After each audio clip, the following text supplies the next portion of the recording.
بسم اللہ الرحمن الرحیم۔ ایک سوال یہ ہے کہ اذان تہجد کا اسلام میں کیا تصور ہے؟ ایک اذان فجر سے آدھ گھنٹہ پہلے کہی جاتی ہے، اس کو بعض لوگوں نے اذان تہجد کا نام دیا ہوا ہے، اور یہ روٹین میں آپ نے کہتے ہوئے سنا ہوگا جی میں تہجد سے پہلے اٹھتا ہوں یا تہجد کے وقت اٹھ کر منڈی جاتا ہوں۔ تو یہ تصور اسلام میں نہیں ہے۔ تہجد کی اذان نہیں ہوتی، تہجد عشاء سے لے کر فجر تک کسی وقت پڑھی جا سکتی ہے، یہ اس کا وقت ہے۔ اسی کو تراویح کہتے ہیں رمضان میں، اسی کو قیام اللیل کہتے ہیں، اسی کو وتر کہتے ہیں۔ تو تہجد کی اذان وہ نہیں ہوتی، بلکہ وہ اذان ہوتی ہے تہجد ختم کرنے کی۔ اس کے بارے میں حدیث پاک میں آتا ہے لِيَرْجِعَ قَائِمُكُمْ وَيَنْتَبِهَ نَائِمُكُمْ، جو سو رہا ہے وہ اٹھ کھڑا ہو اور فجر کی تیاری شروع کر دے، اور جو قیام کر رہا ہے اس کو انڈیکیشن ہو جائے کہ اب وقت تھوڑا رہ گیا، میں نے اب اس کو کلوز کرنا ہے، یعنی رکعات کافی باقی ہیں تو اب رکعات پوری کرے بجائے اس کو لمبا کرنے کے۔ تو یہ اس کے لیے ہوتی ہے۔ حضرت عبداللہ بن ام مکتوم اور حضرت بلال یہ دو اذانیں کہتے تھے۔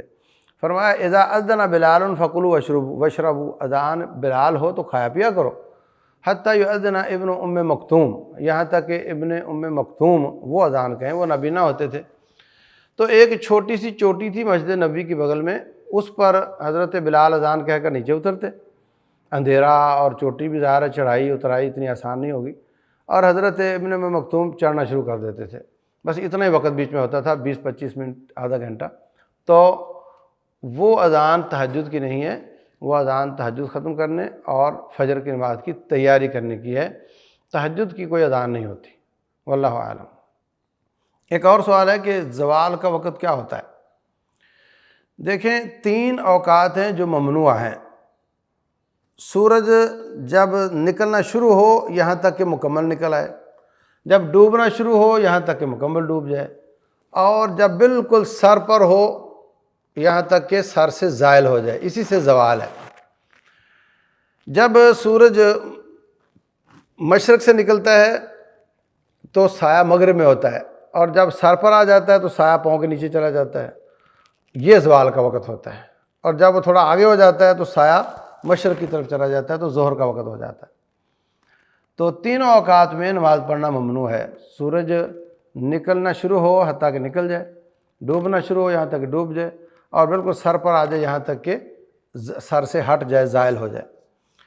ان تینوں اوقات میں پہلی بات تو یہ کہ جو شخص نماز شروع کر چکا تھا وہ مکمل کر سکتا ہے۔ رسول اللہ صلی اللہ علیہ وسلم فرماتے ہیں من صلی رکعۃ قبل ان تغرب الشمس فقد ادرکہا۔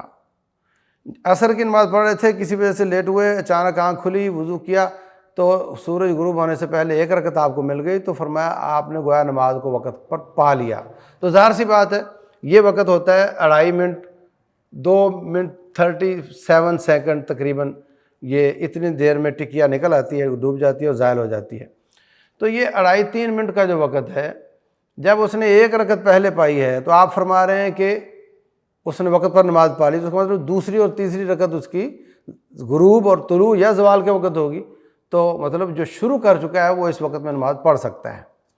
اسی طرح رسول اللہ صلی اللہ علیہ وسلم فرماتے ہیں کہ من نام عن صلاته ونسیہا فلیصلیھا اذا ذکرھا، جو شخص بھول گیا یا سوتا رہ گیا، جب یاد آئے فوراً پڑھے۔ تو وہ انتظار نہ کرے کہ سورج کہاں پہنچا ہے اور وقت کیا ہوا ہے، وہ اٹھے اور فوراً نماز پڑھے، کیونکہ اس کا عذر جیسے ختم ہوا ہے اس کو فوراً نماز پڑھنی چاہیے۔